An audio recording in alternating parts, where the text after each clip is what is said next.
Panoorin natin kung paano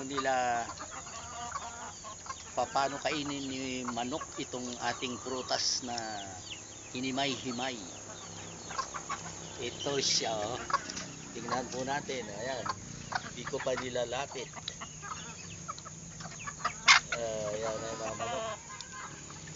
Tonggots na sila. Para silang nakakita ng Jollibee. Ayan na. Tararan. Fiesta. Fiesta.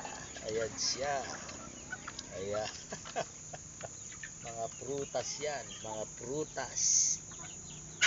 Ang ating binilad na saging na hindi ganong nabilad pa. Dahil nga kinulang sila sa pagkain, nagagawin sana natin chips. Ngayon ay medyo may basa-basa pa siya. At hinalo na lang natin sa mga bagong nakuha natin. Isang milon lang at 2 mangga.